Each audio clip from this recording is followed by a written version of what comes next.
स्वास्थ्य सुरक्षा सप्ताह के तहत राज्य भर में आज सप्ताहांत संपूर्ण लॉकडाउन। राज्य के 2 जिले गढ़वा और पाकुड़ कोरोना मुक्त। प्रदेश में सक्रिय मरीजों की संख्या 423। कोरोना संक्रमण को देखते हुए इस वर्ष भी नहीं निकलेगी भगवान जगन्नाथ की रथ यात्रा। श्रद्धालुओं के बगैर आज भगवान का होगा नेत्रदान।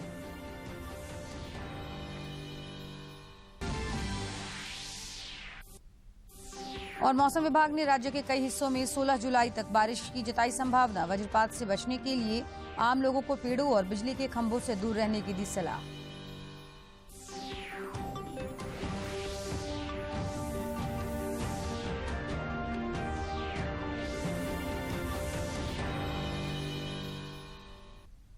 नमस्कार, देख रहे हैं खबरें झारखंड। आपके साथ मैं हूं जयलक्ष्मी कुमारी। देश भर में 18 वर्ष से अधिक आयु के सभी लोगों के लिए सरकारी केंद्रों में निःशुल्क टीकाकरण अभियान चलाया जा रहा है। दूरदर्शन आप लोगों से अपील करता है कि कोविड रोधी टीका जरूर लगवाएं। कोरोना महामारी के प्रति कोई भी लापरवाही न बरतें। जब तक आवश्यक न हो घर से बाहर न निकलें और इन आसान उपायों का पालन करें। मास्क लगाएं, 2 गज की सुरक्षित दूरी बनाए रखें, बार बार हाथ धोएं और चेहरा साफ रखें। कोविड से संबंधित जानकारी और मार्गदर्शन के लिए राष्ट्रीय हेल्पलाइन काम कर रही है। इनके नंबर हैं 011-2397-8046 और 1075। इसके अलावा राज्य हेल्पलाइन नंबर 104 डायल कर समस्या का त्वरित समाधान किया जा सकता है। और अब समाचार विस्तार से। केंद्र सरकार ने पर्वतीय पर्यटन स्थल और अन्य पर्यटक स्थलों पर कोविड महामारी का प्रकोप रोकने के लिए राज्यों के उपायों की समीक्षा की है। केंद्रीय गृह सचिव अजय कुमार भल्ला की अध्यक्षता में कल नई दिल्ली में हुई बैठक में कोविड की स्थिति की समग्र समीक्षा की गई। पहलुओं पर चर्चा हुई। इस दौरान गोवा, हिमाचल प्रदेश, केरल, महाराष्ट्र, राजस्थान, तमिलनाडु, उत्तराखंड और पश्चिम बंगाल में टीकाकरण और रोकथाम प्रबंधन की भी समीक्षा हुई। केंद्रीय गृह सचिव ने कहा कि दूसरी लहर अभी खत्म नहीं हुई है। ऐसे में पर्यटन संबंधित राज्य कोविड-19 के प्रसार को रोकने के लिए सख्ती बरतें। राज्य सुनिश्चित करें कि लोग सही तरीके से मास्क पहने, शारीरिक दूरी का पालन करें और कोविड-19 रोकथाम उपयुक्त व्यवहार करें। साथ ही केरल, तमिलनाडु, महाराष्ट्र, राजस्थान, उत्तराखंड और हिमाचल प्रदेश के जिन जिलों में साप्ताहिक संक्रमण की दर 10% बनी हुई है, जिसे लेकर बैठक के दौरान चिंता भी जाहिर की गई। संबंधित राज्यों को टेस्ट, ट्रैक, ट्रीट और टीकाकरण पर जोर देने को कहा गया है। साथ ही संभावित संक्रमण के खतरे के मद्देनजर ग्रामीण स्तर से लेकर कस्बे और आदिवासी इलाकों में स्वास्थ्य ढांचे को मजबूती देने और तैयारियों में तेजी लाने पर भी जोर दिया गया। देश में पिछले 24 घंटे में कोरोना वायरस की 37,23,000 से अधिक वैक्सीन लगाई गई, जिसके बाद कुल वैक्सीनेशन का आंकड़ा 37,60,32,586 हो गया है। कल्याण मंत्रालय के मुताबिक राष्ट्रव्यापी टीकाकरण अभियान के तहत देश में अब तक 37,60,32,586 कोविड टीके लगाए गए हैं। पिछले 24 घंटों में 37,23,367 कोविड टीके की खुराक दी गई है, जिसमें 23,44,925 लोगों को पहली खुराक जबकि 13,78,442 लोगों को दूसरी खुराक दी गई। इधर झारखंड में कल 46,047 लोगों को कोरोना टीका का पहला और 25,615 को दूसरा डोज लगाया गया। वहीं रांची में 6,464 लोगों को पहला और 4,083 को टीके का दूसरा डोज लगाया गया।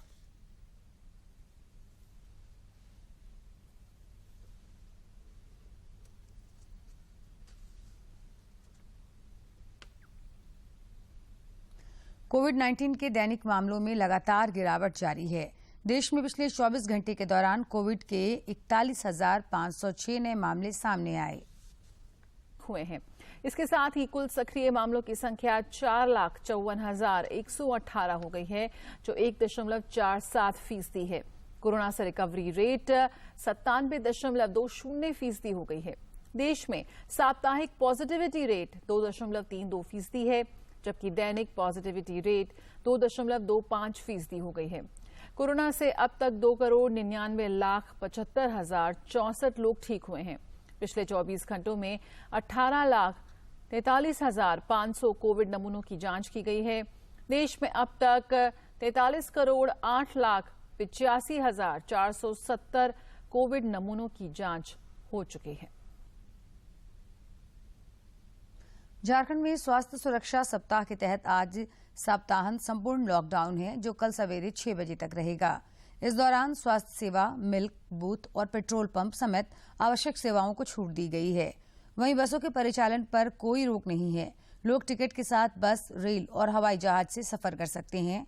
राज्य सरकार ने कोरोना संक्रमण को पूरी तरह से रोकने के लिए आम लोगों से अपील की है कि संपूर्ण लॉकडाउन के दौरान बेवजह घरों से नहीं निकले। राजधानी रांची में लॉकडाउन को देखते हुए प्रशासन की ओर से दंडाधिकारी और पुलिस बलों की तैनाती की गई है। राजधानी रांची समेत पूरे राज्य में 34 घंटे का लॉकडाउन कल रात 8 बजे के बाद से प्रभावी है। और हम देख सकते हैं कि रविवार को जो सड़कों पर जो तस्वीर है वो हम देख सकते हैं कि लोग निश्चित तौर पर जो पूर्ण लॉकडाउन राज्य में लगाया गया है उसका पालन कर रहे हैं। और स्वास्थ्य सुरक्षा सप्ताह के तहत एहतियात के तौर पर राज्य सरकार की ओर से हर शनिवार को रात 8 बजे के बाद सोमवार की सुबह 6 बजे तक ये संपूर्ण लॉकडाउन लगाया जाता है। और उसका एक सकारात्मक परिणाम भी राज्य में दिख रहा है कि लोग बेतहाशा छुट्टियों के दिन सड़कों पर नहीं निकल रहे हैं और बेवजह वो घरों से बाहर नहीं निकल रहे हैं। इसका एक इम्पैक्ट ये हुआ है कि राज्य में कोरोना संक्रमण का जो मामला है वो लगातार घट रहा है। पिछले 24 घंटे में राज्य में करीब 56 मरीज मिले हैं और कई ऐसे जिले हैं जहां एक भी नए केस सामने नहीं आए हैं। तो ये कह सकते हैं हम एक संतोषजनक खबर है। और लोगों को इसी तरह से कोरोना संक्रमण को लेकर, चेन को तोड़ने को लेकर जो गाइडलाइन और दिशा निर्देश सरकार की ओर से जारी किए गए हैं, लोग अगर इसी तरह से उसका पालन करते रहेंगे तो निश्चित तौर पर कोरोना संक्रमण को लेकर जो तीसरी वेव की आशंका लगातार जताई जा रही है उसे हमें तोड़ने में मदद मिलेगी। तो लगातार लॉकडाउन आज पूरी तरह से प्रभावी रहेगा। और लोगों से ये दूरदर्शन भी अपील करता है कि आप बेवजह घरों से बाहर ना निकलें और कोविड बिहेवियर का पालन जरूर करें, ताकि कोरोना संक्रमण का जो चेन है उसे हम रोकने में कामयाब हों और कोरोना पर देश विजय हासिल करे। दूरदर्शन समाचार के लिए रांची से मैं दिवाकर कुमार।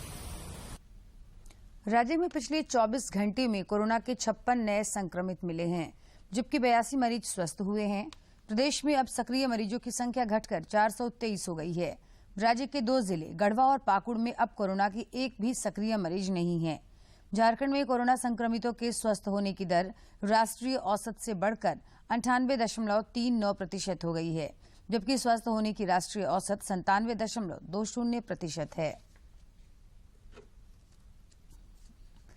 जनजातीय मामलों के केंद्रीय मंत्री अर्जुन मुंडा ने कल रांची से जमशेदपुर जाने के दौरान बुंडू अनुमंडलीय अस्पताल का जायजा लिया।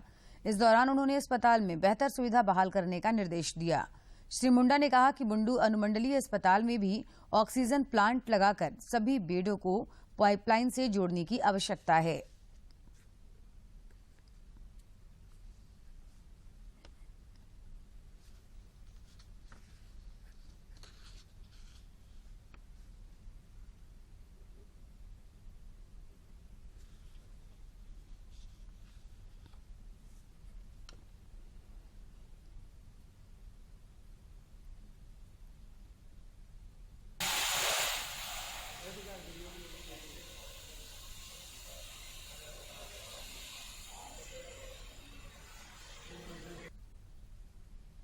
गिरिडीह के उपायुक्त ने कल पीएसए ऑक्सीजन प्लांट अधिष्ठापन की तैयारियों की समीक्षा की।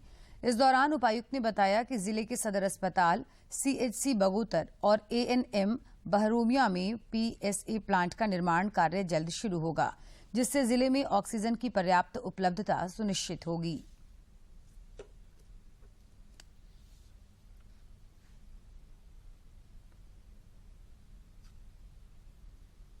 रामगढ़ पुलिस ने अनोखी पहल करते हुए उपकरण बैंक खोले हैं, जिसका उद्देश्य वैसे गरीब बच्चों को मुफ्त में एंड्रॉयड फोन उपलब्ध कराना है जिनके पास इनकी उपलब्धता नहीं होने से वे कोरोना काल में पढ़ाई से वंचित हो रहे हैं।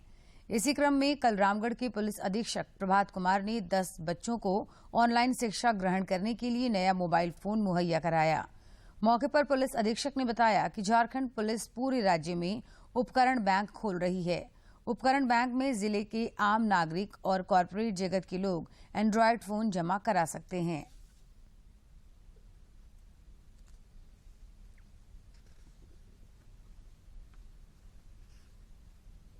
जो ये स्कीम ये है कि हम लोग पब्लिक से, कॉरपोरेट से ये अनुरोध कर रहे हैं कि जो स्मार्टफोन है, जो उनके पास स्पेयर फोन है और इस्तेमाल नहीं कर रहे हैं, आइदर उसको या कोई अगर स्वेच्छा से नया भी खरीद के देना चाहता है तो हम लोग उसको प्रॉपर रिसीविंग करके ले रहे हैं। और जो ऐसे बच्चे हैं जिनके पास स्मार्टफोन रखने की या खरीदने की कैपेबिलिटी नहीं है और वो इस कारण से पढ़ाई से बाहर हो गए हैं, तो उनको हम लोग डिस्ट्रीब्यूट कर रहे हैं। और इसमें बच्चे का सिलेक्शन की जिम्मेदारी संबंधित स्कूल के प्रिंसिपल साहब को दी गई है। वो अपना बैकग्राउंड चेक करके वो बच्चों की सूची दे रहे हैं और उनमें हम लोग डिस्ट्रीब्यूट कर रहे हैं। इसी कड़ी में आज SS+2 हाई स्कूल गोला के 10 बच्चों को उनके स्कूल के प्रिंसिपल साहब के सामने हम लोगों ने मोबाइल फोन्स दिए हैं। केंद्र सरकार कोरोना महामारी के दौरान लोगों को निःशुल्क अनाज वितरित करने का सबसे लंबा कार्यक्रम चला रही है। प्रधानमंत्री नरेंद्र मोदी ने महामारी के दौरान आर्थिक व्यवधान के कारण दिक्कतों का सामना कर रहे लोगों को प्रधानमंत्री गरीब कल्याण अन्न योजना के अंतर्गत निःशुल्क अनाज देने की घोषणा की थी। प्रधानमंत्री गरीब कल्याण अन्न योजना के तहत 80 करोड़ लाभार्थियों के बीच मुफ्त खाद्यान्न वितरित किया जा रहा है। इस वर्ष मई से नवंबर तक प्रति व्यक्ति 5 किलोग्राम खाद्यान्न उपलब्ध कराया जाएगा। केंद्र सरकार ने कोविड-19 महामारी के दौरान पिछले साल भी लोगों के लिए अनाज का वितरण किया था। इस योजना के तहत राज्यों और केंद्र शासित प्रदेशों द्वारा पिछले साल अप्रैल से नवंबर के बीच कुल 305 लाख टन खाद्यान्न का उठाव किया गया था। इधर राज्य सरकार की पहल पर स्वास्थ्य विभाग ने देवघर सदर अस्पताल को सिटी स्कैन की सुविधा मुहैया कराई है। देवघर सदर अस्पताल में एक कार्यक्रम का आयोजन कर सिटी स्कैन सेंटर का उपायुक्त और सिविल सर्जन ने संयुक्त रूप से उद्घाटन किया। स्वास्थ्य मंत्री गुप्ता ने इस अवसर पर गोड्डा के सांसद, देवघर और सारठ विधायक के अलावा उपायुक्त के साथ ऑनलाइन संवाद किया। इस दौरान अस्पताल में एम्स की तर्ज पर सुविधा बहाल करने पर चर्चा हुई।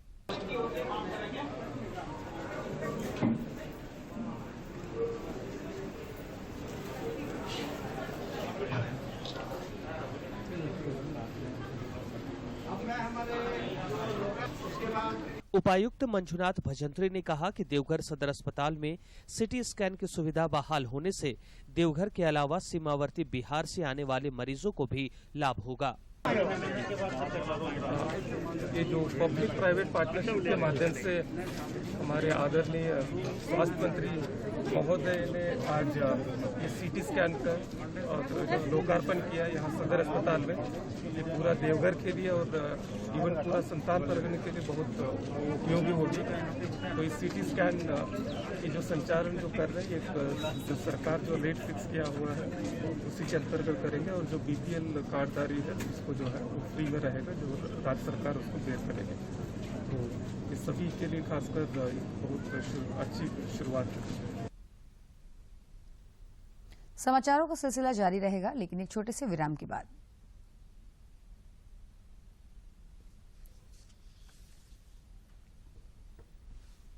इसमें ध्यान देने की जरूरत है। पहला ये कि हमेशा मास्क का इस्तेमाल करें, हाथों का सैनिटाइज करें, 2 गज की डिस्टेंसिंग मेंटेन करें, वो वैक्सीनेशन ये सबसे ज़्यादा ज़रूरी है कि हर जो झारखंडी है वो अपने आप को वैक्सीन जल्द से जल्द लेकर के अपना टर्म्स आते साथ उसको करें। और यही एक तरीका है जो हम पूरे झारखंड को कोविड के जो है उससे हम पार लग सकेंगे और उससे सक्सीड कर सकेंगे।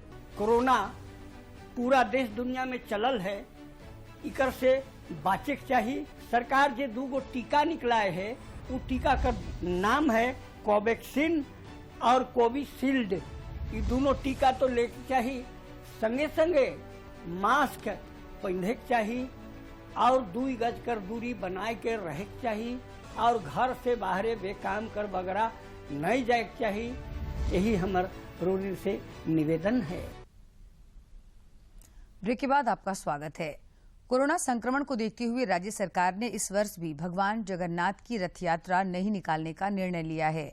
इस संबंध में गृह कारा एवं आपदा प्रबंधन विभाग के विशेष कार्य पदाधिकारी ने रथ यात्रा निकाले जाने के आवेदन को अस्वीकृत कर दिया है। हालांकि श्रद्धालुओं के बगैर आज भगवान जगन्नाथ, बड़े भाई बलभद्र और बहन सुभद्रा का नेत्रदान होगा। इधर जगन्नाथपुर मंदिर के प्रथम सेवक नवीन नाथ शाहदेव ने बताया कि रथ यात्रा निकालने की अनुमति नहीं मिलने की वजह से इस वर्ष भी कोविड गाइडलाइन का पालन करते हुए सभी अनुष्ठान संपन्न किए जाएंगे। अल्पसंख्यक कल्याण तथा पर्यटन एवं खेलकूद मंत्री हफीजुल हसन की अध्यक्षता में कल देवघर में जिला स्तरीय समीक्षात्मक बैठक का आयोजन किया गया। इस दौरान जिला स्तर पर कोरोना संक्रमण की तैयारियों के अलावा विभिन्न विकासकारी योजनाओं की विस्तृत और विभागवार समीक्षा की गई। बैठक के दौरान मंत्री हफीजुल हसन ने अधिकारियों को संवेदनशीलता के साथ आमजनों की समस्याओं का निराकरण करने का निर्देश दिया।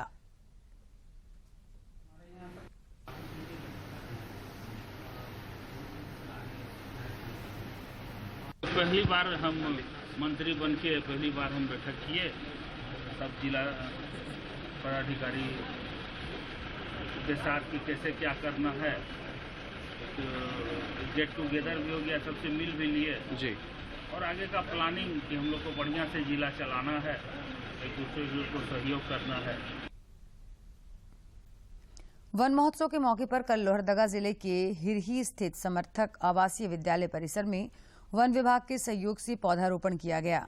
इस मौके पर मंत्री डॉक्टर रामेश्वर उरांव, राज्यसभा सांसद धीरज प्रसाद साहू, उपायुक्त दिलीप कुमार टोप्पो, पुलिस अधीक्षक प्रियंका मीणा, उप विकास आयुक्त अखौरी शशांक सिन्हा, वन प्रमंडल पदाधिकारी अरविंद कुमार समेत कई लोग मौजूद थे।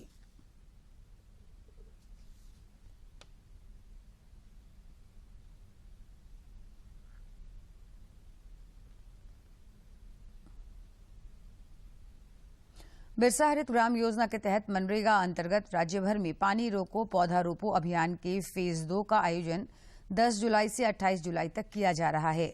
इसी क्रम में कल रामगढ़ में उपायुक्त माधवी मिश्रा ने मांडू प्रखंड के कुज्जू पूर्वी पंचायत का दौरा कर जिले में पानी रोको पौधा रोपो अभियान के फेज 2 का शुभारंभ किया। मौके पर उप विकास आयुक्त नागेंद्र कुमार सिन्हा समेत अन्य अधिकारी मौजूद थे। मौके पर उपायुक्त ने लाभुक को योजना के माध्यम से मिलने वाले लाभ के संबंध में जानकारी देते हुए मौजूद अधिकारियों एवं कर्मियों को लाभुकों का पूरा सहयोग करने का निर्देश दिया।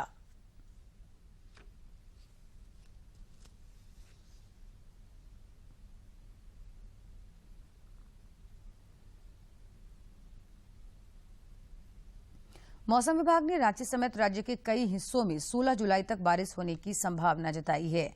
रांची स्थित मौसम केंद्र के वैज्ञानिकों के अनुसार रांची, रामगढ़, हजारीबाग, पश्चिमी सिंहभूम, चतरा, पलामू, लातेहार और लोहरदगा आदि जिलों में अगले 7 दिनों में कुछ जगहों पर हल्के से मध्यम दर्जे की बारिश हो सकती है। वहीं इस दौरान मेघ गर्जन और वज्रपात होने की भी आशंका है। इसलिए वैज्ञानिकों ने आम लोगों को बारिश के दौरान पेड़ों के नीचे नहीं रहने और बिजली के खंभों से दूर रहने की सलाह दी है।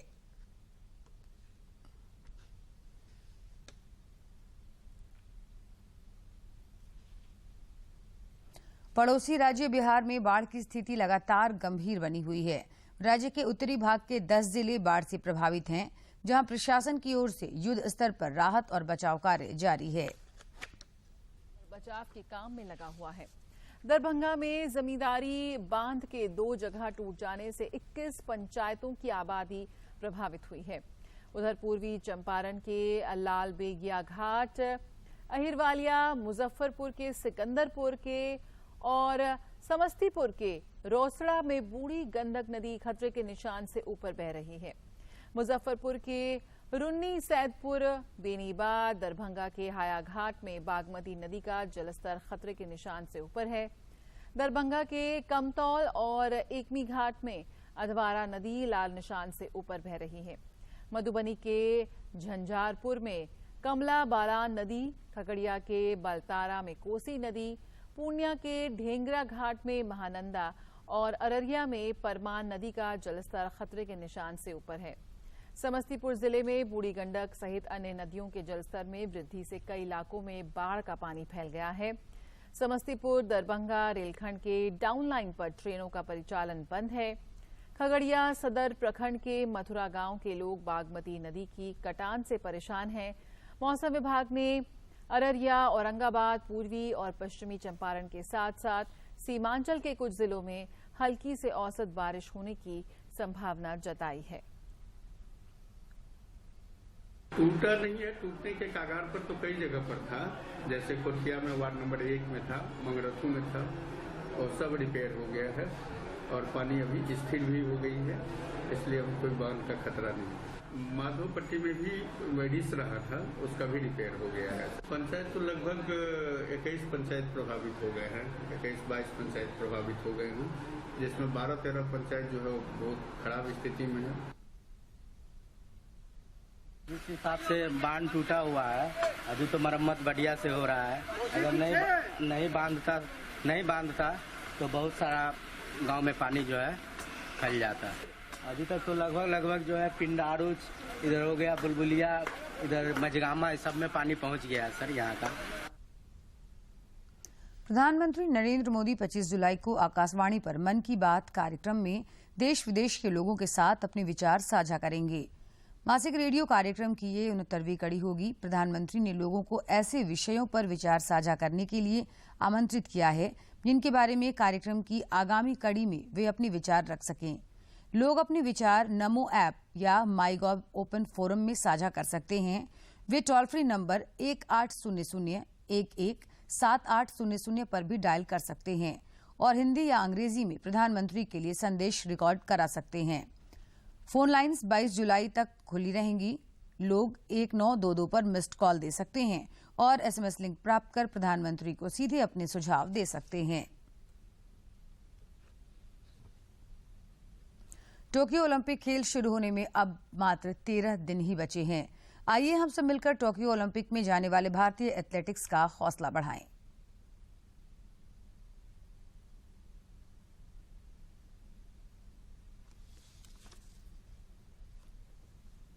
मेरे साथ तिरंगा है, ये विजय का उद्घोष है। तू ठान ले, अब जीत को अंजाम दे। हम सब मिलकर टोक्यो जाने वाले अपने खिलाड़ियों को सपोर्ट करेंगे। Cheer for India, cheer for India, cheer for India. वहां एथलीट्स दम लगाएंगे, आप यहां से हौसला बढ़ाओ। Cheer for India. आज विश्व जनसंख्या दिवस है। यह दिन प्रतिवर्ष 11 जुलाई को मनाया जाता है। इस दिवस का उद्देश्य वैश्विक स्तर पर जनसंख्या के मुद्दों पर लोगों के बीच जागरूकता बढ़ाना है। संयुक्त राष्ट्र विकास कार्यक्रम की शासी परिषद ने 1989 में 11 जुलाई को विश्व जनसंख्या दिवस के रूप में मनाने की सिफारिश की, ताकि जनसंख्या संबंधी मुद्दों के महत्व के बारे में लोगों को ध्यान आकर्षित किया जा सके।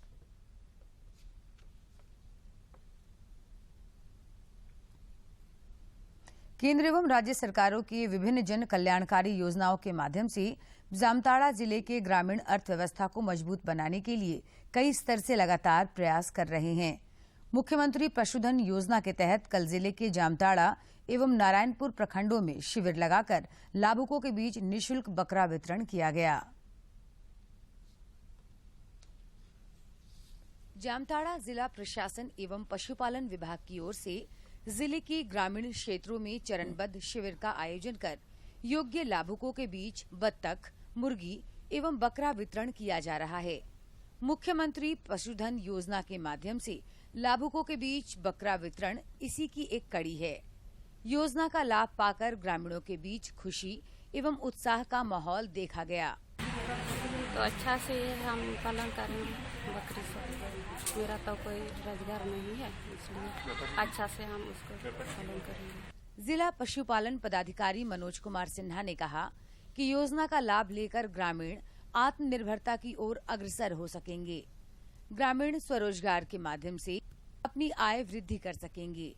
उन्होंने बताया कि आज आयोजित शिविर के माध्यम से जामताड़ा प्रखंड के 7 एवं नारायणपुर प्रखंड के 6 लाभुकों को लाभान्वित किया गया है।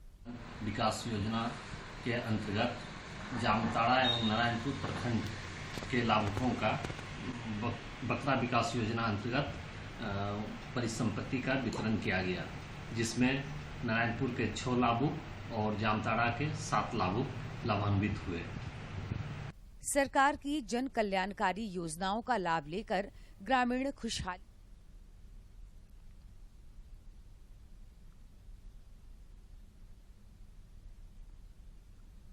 से सुभाष प्रसाद सिंह की रिपोर्ट।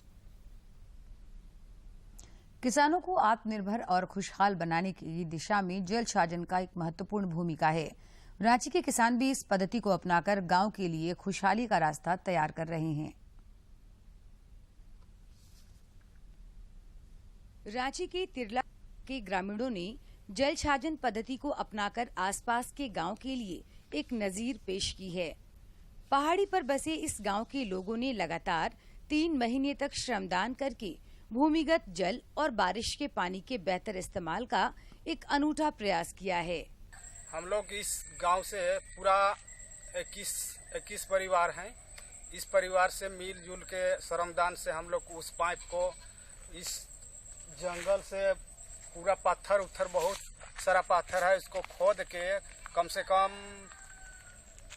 3 फीट नीचे पाइप को बिछा के इस गांव में पानी लाए हैं। ग्रामीणों द्वारा किए गए अथक प्रयास का सकारात्मक परिणाम भी अब तिरला कोचा गांव में दिखने लगा है। पहाड़ पर स्थित होने के बावजूद यहाँ के खेत और कुआं पानी से लबालब भरे दिखते हैं। ये देख रहे हैं, ये पहाड़ से ग्रेविटी के माध्यम से पानी यहाँ पे निकलते रहता है और ये टंकी टाइप से बना हुआ है और यहाँ पानी स्टॉक होता है और इस टाइप से ये गांव की तरफ जाता है। जल प्रबंधन का लाभ गांव के किसानों और खेतों को तो मिल ही रहा है, साथ ही महिलाओं के जीवन में भी बदलाव आया है। कपड़े धोने और नहाने समेत अन्य घरेलू कार्यों के लिए महिलाओं को अब दूर दराज से पानी लाने की आवश्यकता नहीं पड़ती है। कोई मिल के बनाए हैं, ऊपर जंगल का ऊपर सारा पानी और उसमें से एक टंकी बनाए हुए हैं, वहाँ पानी रोकता है, उसको फिर नल से खोलते हैं, वह सबका सिंचाई होता है, सब खेती बाड़ी में लगाते हैं। पहाड़ और पठार से घिरे झारखंड में वाटर मैनेजमेंट बेहद ही जरूरी है। इस पद्धति को अपनाकर बंजर और परती भूमि को सिंचित कर कृषि योग्य बनाया जा सकता है। ऐसा करने से ग्रामीणों को सीधा लाभ मिलेगा। रांची से कन्वीर की रिपोर्ट। रिम्स में कल से मरीजों को इकोकार्डियोग्राफी जांच की सुविधा शुरू कर दी गई है। यह मशीन 4 डायमेंशन से मरीजों के दिल का परीक्षण करेगी। रिम्स के कार्डियोलॉजी विभाग में आज इस मशीन का उद्घाटन रिम्स के निदेशक कामेश्वर प्रसाद ने किया। उद्घाटन के बाद रिम्स निदेशक ने कहा कि इस मशीन से हृदय में क्या समस्या है, खासकर उसका पंपिंग पावर कितना अच्छा है, इसकी जांच हो पाएगी। वहीं हृदय रोग विभाग के प्रमुख डॉक्टर हेमंत नारायण ने कहा कि इस मशीन से हृदय की शल्य चिकित्सा में काफी मदद मिलेगी। ये इकोकार्डियोग्राफी मशीन 2 मशीनें हैं जिसका उद्घाटन हुआ है और आप समझिए कि यह दूरदर्शन झारखंड पर पल पल की खबरों से जुड़े रहने के लिए आप हमारे social media platform Twitter, Facebook और यूट्यूब से जुड़ सकते हैं, क्योंकि खबरों से जितना बाखबर रहना जरूरी है, उससे ज्यादा जरूरी है सटीक, संतुलित और निष्पक्ष समाचार। हमारा ट्विटर हैंडल और फेसबुक पेज है डीडी न्यूज झारखंड। आप हमें YouTube channel Jharkhand DD news पर भी देख और सुन सकते हैं।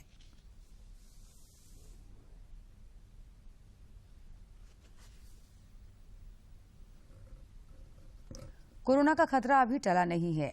दूरदर्शन झारखंड आप सबों से अपील करता है कि आप खुद भी मास्क पहनें तथा दूसरों को भी मास्क पहनने के लिए प्रेरित करें। और खबरों के अंत में नजर डालेंगे मुख्य समाचार पर। देश में अब तक 37 करोड़ 60 लाख से अधिक कोविड रोधी टीके लगाए गए। झारखंड में कल 71,662 को लगा वैक्सीन। स्वास्थ्य सुरक्षा सप्ताह के तहत राज्य भर में आज सप्ताह संपूर्ण लॉकडाउन। राज्य के 2 जिले गढ़वा और पाकुड़ कोरोना मुक्त। प्रदेश में सक्रिय मरीजों की संख्या 423। कोरोना संक्रमण को देखते हुए इस वर्ष भी नहीं निकलेगी भगवान जगन्नाथ की रथ यात्रा। श्रद्धालुओं के बगैर आज भगवान का होगा नेत्रदान।